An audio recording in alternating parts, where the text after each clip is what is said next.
तो मेरे साथ निकाले। मरकुस 9, ठीक है। भीड़ में से एक ने उसे उत्तर दिया, हे गुरु, मैं अपने पुत्र को जिसमें गूंगी आत्मा समाई है तेरे पास लाया। जहां कहीं वो उसे पकड़ती है वहीं पटक देती है, और वह मुंह में फेन भर लाता, दांत पीसता और सूख जाता है।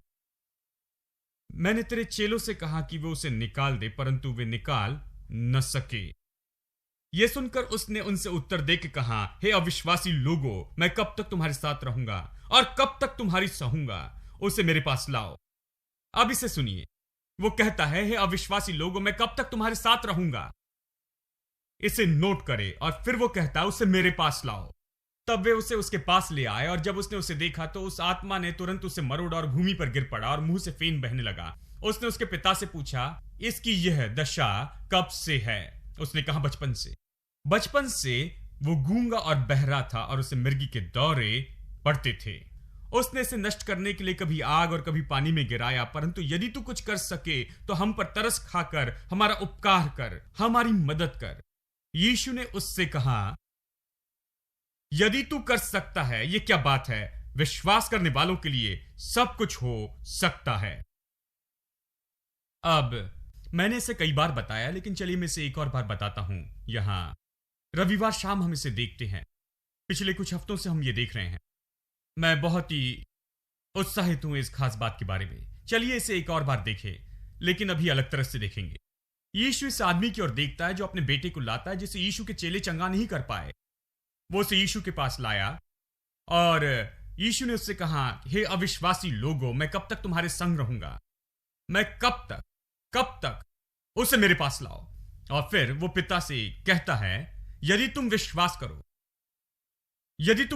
करो। देखिए, उसने कहा, यदि तू कुछ कर सकता है। यदि तू कुछ कर सकता है, तो तुरंत यीशु कह सकता था, ओ हां, निश्चय ही मैं सब कुछ कर सकता हूं, मैं इसे कर सकता हूं। नहीं, उसने ये नहीं कहा। उसने कहा, यदि तुम विश्वास करो तो विश्वास करने वालों के लिए सब कुछ संभव है। अब यहां कुछ गौर कीजिए। यीशु ने कहा, यदि तू विश्वास करे तो सब कुछ संभव है। इसका अर्थ है, यह तुम पर है, यह तुम्हारा है। तुम विश्वास करके ले सकते हो, या विश्वास न करो और छोड़ दो।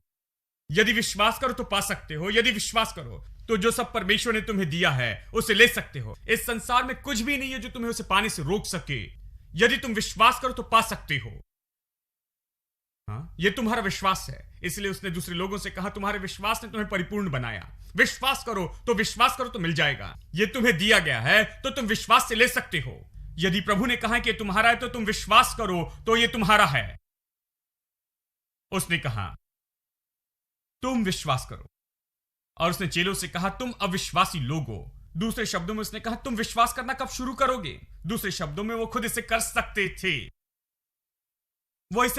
थे। उसने कहा, हे अविश्वासी लोगों, मैं कब तक तुम्हारी मदद करने के लिए यहां कब तक रहूंगा? देखिए, तुम इसे कर सकते थे, यही इसका अर्थ है। तुम इस लड़के को चंगा कर सकते थे, इस लड़के को चंगाई दे सकते थे, क्योंकि तुमने विश्वास नहीं किया। और उसने पिता से पूछा, यदि तुम विश्वास करो तो सब कुछ संभव है। अब सब कुछ क्यों संभव है?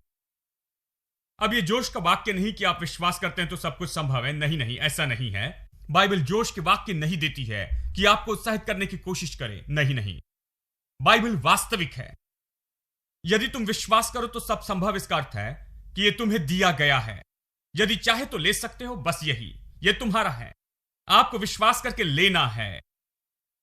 आपको बस अपने अधिकार का, सौभाग्य का उपयोग करके इसे लेना है और इसे आप पालोगे। देखिए, इस लड़के को यह समस्या बचपन से ही थी और किसी ने उसे आकर नहीं बताया। किसी ने इस परिस्थिति को नहीं डांटा। किसी ने आकर चंगाई पाने के लिए नहीं बुलाया। उसे विश्वास के बारे में नहीं बताया। केवल यीशु ही ऐसा व्यक्ति था जिसने कहा, तुम विश्वास करो तो सब कुछ संभव है। बालक के पिता ने तुरंत गिड़गिड़ा कर कहा, हे प्रभु, मैं विश्वास करता हूं, मेरे अविश्वास का उपाय कर। जब यीशु ने देखा कि लोग दौड़कर भीड़ लगा रहे हैं तो उसने अशुद्ध आत्मा को यह कहकर डांटा, हे गूंगी और बहरी आत्मा, मैं तुझे आज्ञा देता हूं कि इसमें से निकल आ और फिर इसमें प्रवेश न करना।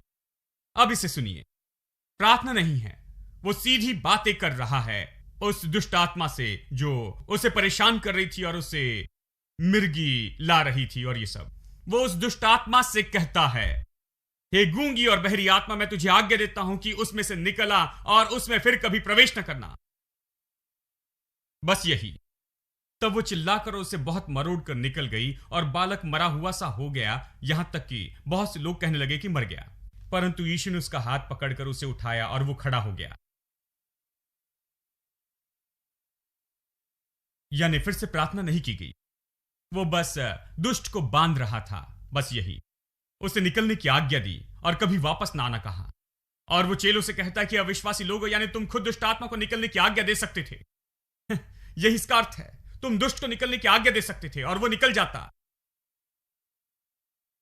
तुमने नहीं समझा कि विश्वास किस बारे में है। कहता है, यदि तुम विश्वास करो तो सब कुछ संभव है।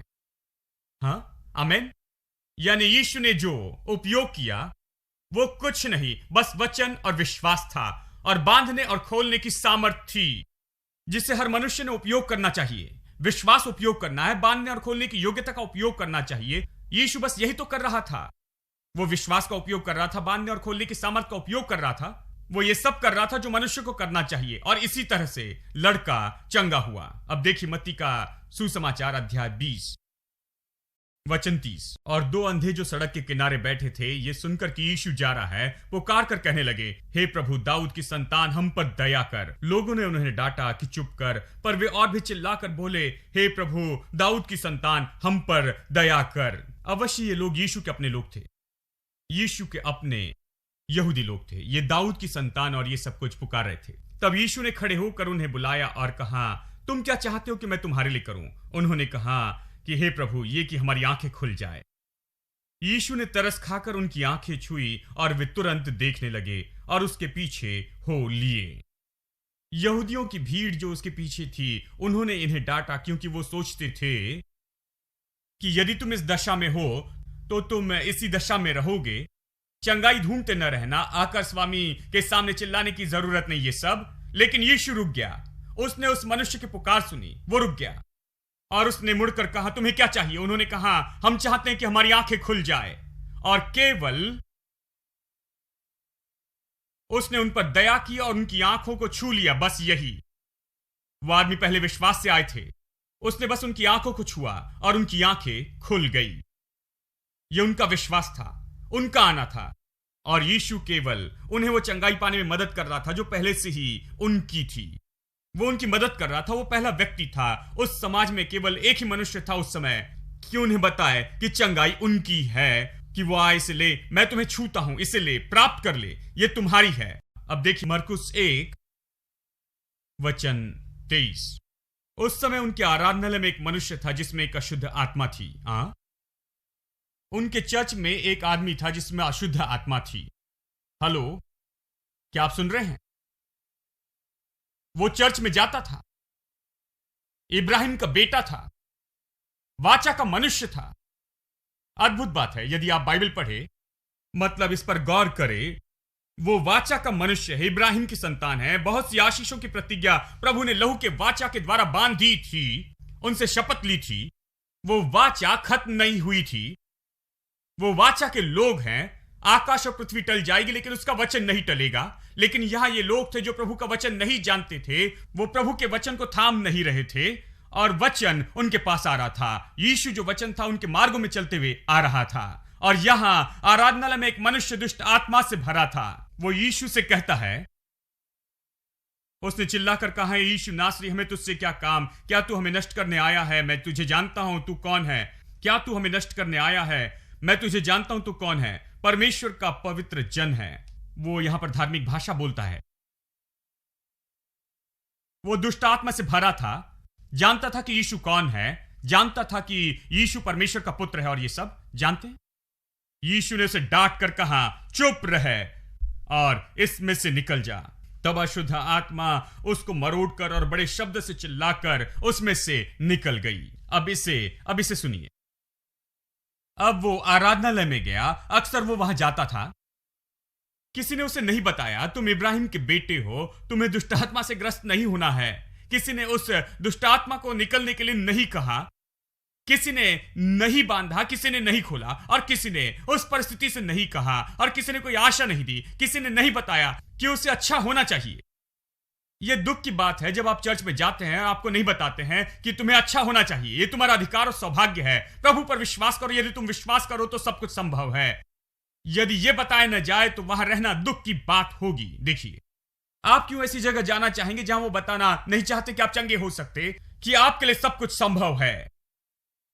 वो तो बस धार्मिक सभा में उपस्थित रहने के जैसे है, बस यही। देखिए, वो वहां गया और किसी ने कुछ नहीं किया, लेकिन वहां एक नए तरह का व्यक्ति था। वो वहां गया और तुरंत ही दुष्ट आत्मा चिल्लाने लगी और ये सब। तब यीशु ने कहा, चुप रहे और इसमें से निकल जा। अब अशुद्ध आत्मा उसको मरोड़ कर और बड़े शब्द से चिल्लाकर उसमें से निकल गई।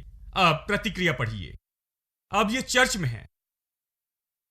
प्रतिक्रिया देखिए, बाइबल बहुत मूल्यवान है, मुझे बाइबल पसंद है। देखिए, आपको दिलचस्प तरीके से इसे पढ़ना होगा। अब ये चर्च है, इसे ना भूले।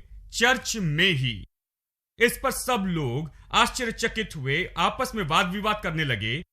ये क्या बात है? अवश्य अब तक किसी ने वहां किसी में से दुष्ट आत्माएं नहीं निकाली थी। किसी ने उन्हें नहीं बताया था कि उनके पास शैतान पर अधिकार है, उनके पास दुष्ट आत्मा पर सारी सामर्थ है। किसी ने नहीं प्रचार किया, अवश्य किसी ने इसके बारे में नहीं बताया था, और किसी ने भी बांधने और खोलने के इस अधिकार का उपयोग नहीं किया था। किसी ने नहीं कहा था कि यह तुम्हारे लिए संभव कि दुष्ट आत्मा को निकलने की आज्ञा दो और निकल जाएगा। किसी ने परिस्थिति से नहीं कहा था। इसलिए जब यीशु जैसे आदमी वहां पर आया और दुष्ट आत्मा को निकलने की आज्ञा देता और दुष्ट आत्मा निकल गई, तो सब चकित हो गए चर्च में ही, क्योंकि उन्होंने ऐसा नहीं देखा था। मतलब मर गए होंगे, कभी ऐसे नहीं देखा था। ये क्या है? कौन सा नया सिद्धांत है ये? हां, अब देखिए, 400 साल में उनके लिए कुछ भी नहीं हुआ था। 400 साल तक आत्मिकता की कमी थी, आत्मिक शिक्षक और प्रचारक नहीं थे। इसके कारण उनका क्या हुआ? इसने उन्हें ऐसी जगह पर लाया जहां वो अपनी वाचा भूल गए, अपने अधिकार भूल गए, अपने सौभाग्य भूल गए, बांधना और खोलना भूल गए। जो उनका था उस पर जोर देना भूल गए, जो उनका था उसे लेना, विश्वास करना भूल गए। विश्वास कैसे काम करता है भूल गए। उनका पूर्वज इब्राहिम तो विश्वास का महान जन था, लेकिन ये लोग विश्वास के बारे में कुछ नहीं जानते। और यीशु ने अविश्वासी लोग कहता है, उसके लोग। उनका पूर्वज इब्राहिम था, वो विश्वास का सबसे महान व्यक्ति था, और अब उसका वंश अविश्वासी लोग थे। बहुत कम लोगों में विश्वास था। सच में जो लोग यहूदी नहीं थे उनमें बेहतर विश्वास था। इन लोगों में कुछ गलत था। याद कर, एक सूबेदार जो रोमी अधिकारी था, जब वो यीशु के पास आया और उसने कहा, मेरा दास बीमार है, तू आकर उसे चंगाई दे। यीशु ने कहा, ठीक है, मैं आऊंगा।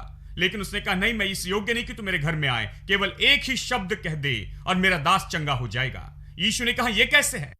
उसने कहा, मैं अधिकारी व्यक्ति हूं, मैं मिलिट्री अफसर हूं। यदि मैं कहूं आ तो वो आता है, यदि मैं कहूं जा तो वो जाता है। मैं अधिकार का उपयोग करता हूं, मेरी जीभ से, अपने शब्दों से। मैं कहता हूं आ तो आता है, जा तो जाता है। मैं जानता हूं कि तू अधिकार का व्यक्ति है। जब तू कहता है कि चंगाई आ तो वो आती है, जब तू कहता है कि बीमारी जा तो वो जाती है। मैं समझता हूं कि मृत्यु और जीवन जीभ के वश में है।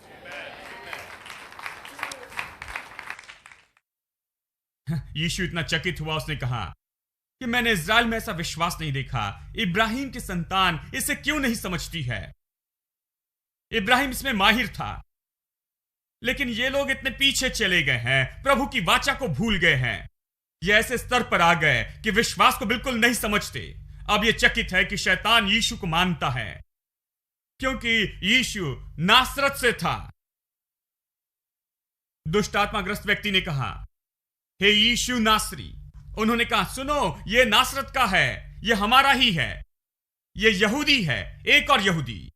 ये दुष्ट आत्मा निकाल रहा है, उसने दुष्ट आत्मा को जाने की आज्ञा दी। इसमें कौन सी सामर्थ है? देखिए, ये वही सामर्थ है जो तुम में है, यही समस्या है। लेकिन तुमने इसका उपयोग नहीं किया, तुमने उसे आज्ञा नहीं दी। लेकिन यह आदमी आज्ञा देता है और दुष्ट आत्मा निकलने की आज्ञा देता है। यह कोई अलग नहीं है, यह भी उसी इब्राहिम की संतान है, यह भी उसी वाचा में है। इससे वही सौभाग्य मिले हैं, वही अधिकार मिला है, दूसरे लोगों जैसे ही। लेकिन वो इससे चकित हो गए, क्योंकि उन्होंने ऐसे मनुष्य को नहीं देखा था। आमीन। ये तो कोई नया उपदेश है। वो अधिकार के साथ अशुद्ध आत्माओं को भी आज्ञा देता है और वे उसकी आज्ञा मानती हैं। देखिए, उन्होंने कभी बांधना और खोलना नहीं देखा था। उन्होंने कुछ होते नहीं देखा था। उन्होंने बांधना और खोलना नहीं देखा था अपने पूरे जीवन में। लगता है पूरी पीढ़ी तो अविश्वासी पीढ़ी हो गई थी और यीशु उनमें चलता है। चलिए, अंत में यह कहता है, देखिए, जब यीशु आया वो उनमें रहा और उन्हें दिखाया कि ये चीजें उनकी हैं और इसी के आधार पर उन्हें चंगाई दी है। फिर वो क्रूस पर गया, अपना लहू बहाया और नई वाचा बांधी। अब नई वाचा सामान्य रूप में इब्राहिम की वाचा जैसी है, बस अब यीशु का लहू बहाया गया था, इसलिए इसमें कुछ फर्क है। इसलिए इसे अच्छी वाचा कहते हैं। इब्राहिम की वाचा बांधी गई थी जानवरों के लहू से। देखिए, जानवरों का लहू बहाया गया और प्रभु ने दर्शाते हुए साथ में वाचा बांधी। लेकिन उस वाचा में इतनी सामर्थ थी, इब्राहिम की वाचा में इतनी सामर्थ थी, लेकिन नई वाचा यीशु मसीह के लहू के द्वारा स्थापित की गई। और फिर जब वो मुर्दों में से जी उठा और वाचा प्रभावी हुई, उसने लोगों से कहा, सारे जगत में जाकर सुसमाचार प्रचार करो, मेरे नाम में बीमारों पर हाथ रखो और वो चंगे हो जाएंगे, मेरे नाम में दुष्ट आत्माएं निकालो। अब वो कहता है कि केवल चंगाई और दुष्ट आत्मा के सताव से आजादी ही तुम्हारी नहीं है, तुम्हें ऐसे लोग होना चाहिए जो जाकर शैतान को हर जगह से भगा दे, अपने परिवार से, अपने नगर से, अपनी परिस्थिति से। आप जहां भी हो वहां से आपको शैतान को भगाना होगा और लोगों को चंगाई देने वाला होना है। वो कहता है कि जाकर यही करना। तो वो चर्च को निश्चित किया बीमारी के विरुद्ध में, शैतान के विरुद्ध में, गरीबी के विरुद्ध में, उन सारी चीजों के विरुद्ध में जो शैतान ने मनुष्य जाति को अपमानित करने के लिए लाया। आदम के पाप के बाद में शैतान ने बीमारी द्वारा और गरीबी के द्वारा और बुराई और सताव के द्वारा जो हो सकता था सब किया कि मनुष्य जाति को अपमानित करे। अब नई वाचा स्थापित होने के बाद वो कहता है कि इस पर आधारित होकर तुम जाओ, हर जगह चंगाई और उद्धार की घोषणा करो, हर जगह दुष्ट आत्माएं निकालो, हर जगह बीमारों को चंगाई दो, जाओ और इसे करो। चर्च इस संसार में रखा है दावा करने वाले के रूप में, इस संसार में चंगाई के लिए। आमीन। प्रभु के छुड़ाए हुए ये कहे, बहुत कम लोग हैं जो ये कहते हैं। बहुत से लोग शांत रहने में अच्छे हैं और बहुत से चैंपियंस हैं चुपचाप सहने में, लेकिन बहुत से चैंपियंस नहीं जो खड़े होकर कहे, मैं छुड़ाया गया हूं, मैं ये कहता हूं और मैं जो भी कहूंगा वही हो जाएगा। मैं यही कहता हूं, यीशु के नाम में मैं अधिकार लेता हूं और जो छुटकारे ने मेरे लिए किया उसे लेता हूं, जो स्वर्ग ने मेरे लिए अनुमति दी उसे अनुमति देता हूं और स्वर्ग ने जिसकी अनुमति नहीं दी है उसे मैं मना करता हूं और मैं यीशु के नाम में उसे मना करता हूं। आमीन। आइए हम खड़े हो जाए। ठीक है। प्रभु की स्तुति। क्या आप खुश हैं कि आज आप यहां पर आए?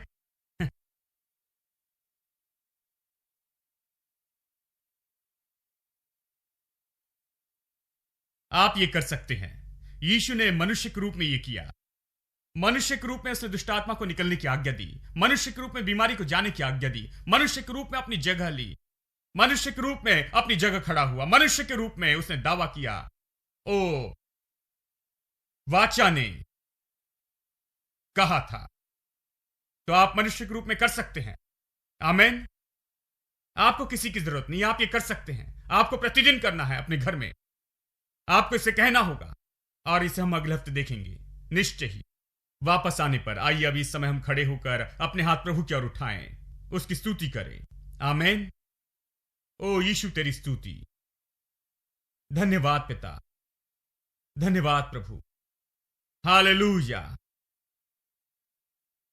ओ धन्यवाद पिता, धन्यवाद यीशु। ओ धन्यवाद यीशु, धन्यवाद पिता। Hallelujah, hallelujah, hallelujah. ओ हम तेरी स्तुति करते हैं पिता, तेरी स्तुति करते यीशु। धन्यवाद पिता, धन्यवाद यीशु। पिता परमेश्वर यीशु के नाम में आते हैं। आज हमारी आंखें खोलने के लिए धन्यवाद कि देखने में मदद हो।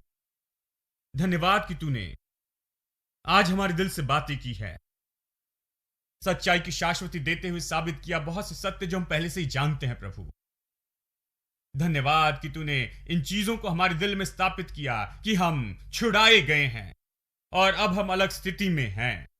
हम सहभागी होने योग्य हैं संतों की विरासत में। हम योग्य हैं, कर सकते हैं और जरूर करेंगे। और हम चुनाव करते हैं और आज निर्णय लेते हैं कि हर आशीष में भागी हो जाएं जो हमारी है, कि जो हमारी है उससे हम ले ले नई वाचा के द्वारा। जो भी हमारा है हम उसका आनंद उठाएं। जो भी प्रभु ने हमें दिया है वो हम सब ले ले, कि हम अपने छुटकारे की वास्तविकता में जिए प्रभु। और मैं प्रार्थना करता हूं कि यहां आया हर व्यक्ति उत्तम निर्णय ले, क्योंकि सारी चीजें यानी सारा जीवन अब हमारे निर्णय पर आधारित है, क्योंकि प्रभु ने सब कुछ कर दिया है। मैं प्रार्थना करता हूं कि आज समझ की आंखें खुल जाएं, लोग ज्योति पाएं, ये इनके दिल में और मन में उदय हो कि ये बैठकर देखते न रहें, लेकिन ये अधिकार ले और ये बांधे और ये खोले, अपना मुंह खोलकर बोले। जिसे प्रभु ने मना किया उसे मना करे, और जो प्रभु ने अनुमति दी है उसे अनुमति दे, और जिसे प्रभु ने खोला उसे ये खोले, जिसे प्रभु ने बांधा उसे बांधे। और इसलिए आज हम बीमारी बांधते हैं और हर तरह की कमजोरी बांधते हैं। हम कमजोरी की हर आत्मा को बांधते हैं और उन हर आत्मा को बांधते हैं जो लोगों के शरीर में उन्हें अपमानित करती है। यीशु के नाम में, यीशु के नाम में हम उस पर अधिकार लेते हैं। कमजोरी की हर आत्मा को अभी जाने की आज्ञा देते हैं। यीशु के नाम में परिपूर्ण हो जाए, चंगे हो जाए। यीशु के नाम में हर तरह परिपूर्ण हो जाए, सिर से लेकर पैर के तलवे तक परिपूर्ण हो जाए इसी समय। यीशु के नाम में प्रभु के जीवन से भर जाए, प्रभु के बल से पवित्र आत्मा की सामर्थ्य से जीवित हो जाए, परिपूर्ण हो जाए। मैं प्रार्थना करता हूं यहां उपस्थित सारे लोगों की जरूरतों के लिए ये लोग जानने पाए कि हर जरूरत के लिए प्रभु की वाचा इनके लिए दी गई है। आज इसे थाम ले, इन चीजों को ले ले प्रभु। सत्य लोगों को आजाद करे कि छुटकारे की वास्तविकता में चले और आनंद उठाए उसका जो छुटकारे ने इनके लिए लाया है। निरंतर अपने वचन से हमारी सेवा कर और प्रभु का आत्मा सारे सत्य में हमारी अगुवाई करे, यीशु के नाम में आमेन। अब हमारे प्रभु यीशु मसीह का अनुग्रह और पिता का प्रेम और पवित्र आत्मा की संगति हम में से हर एक के साथ होती रहे अब और सदा सदा के लिए आमेन।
your friends, oh Lord.